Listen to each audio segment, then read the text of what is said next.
July 31st, 1964. Ranger 7 transmits pictures of the moon back to Earth before the American space probe smashes onto the lunar surface. 5 years later, the first men set foot on the moon during NASA's Apollo 11 mission. 1777. A young nobleman from France begins to make his name during the American Revolution. The Marquis de Lafayette, then 19 years old, is appointed a major general in the Continental Army.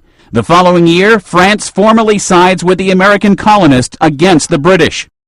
1972.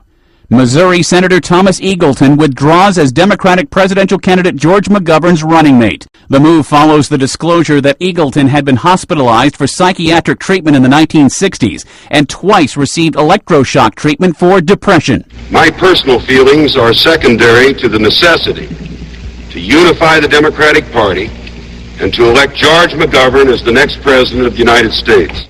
McGovern taps Sergeant Shriver to replace Eagleton on the Democratic ticket.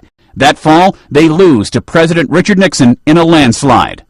The Dark Lord ascending. In 1965. The two men appeared out of nowhere, a few yards apart in the narrow, moonlit lane. Meet the writer who cast the literary spell that created young magician Harry Potter. J.K. Rowling, author of the best-selling Potter books, is born in southwest England.